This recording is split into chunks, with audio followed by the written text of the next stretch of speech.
Hey everyone. I've heard a lot of people say that the world is losing its color, and I would like to officially say that I disagree. And I'm not talking about big companies removing color from their branding and locations because fast food chains are certainly losing their color. I think the goal is to not be able to tell the difference between them anymore so they can just swap buildings whenever they want to.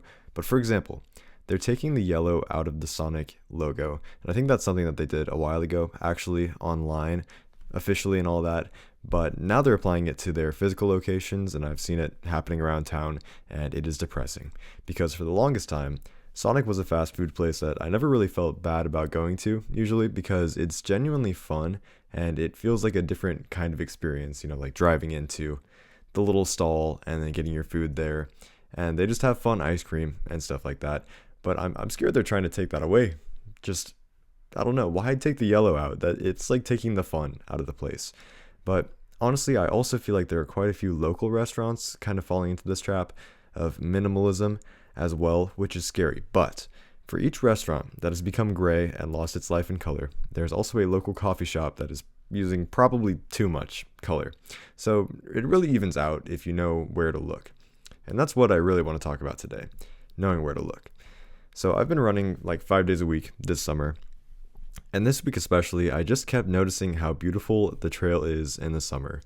Leaves are so green, and it's amazing to just look out and see all the trees and the bridges. And going up close to trees and finding cicada shells is one of my favorite parts of the summer. It just feels like being a kid again.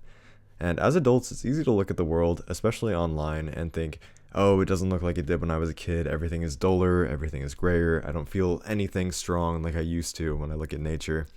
And for one thing, yes, studies have found that the perception of color becomes less intense as you age, but unless you're over the age of 70 or have pre-existing eye conditions like cataracts, it's actually not significant at all. Your eyes now probably are just as good at seeing color as they were when everything amazed you as a 5-year-old, which I think is really nice to think about. The problem, though, is that we think we know everything there is to know about the world. I saw a really cool video where somebody asked, if you were to look at a tree without knowing a word for it, how would you describe it? And how would you think about it?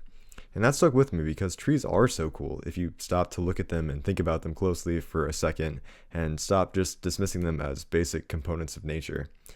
It's also a matter of meditation, kind of, because I notice that if I try hard to not think about anything while I'm in nature, the childlike wonder starts to slowly creep in, and I start to notice so many more beautiful parts of the world around me. Anyway, I saw the movie One Night Only this week, and I really thought I'd hate it because it looked stupid and crazy, but I had such a good time. And that just goes to show that we should all keep an open mind and open eyes. Alright, I'll see you next week.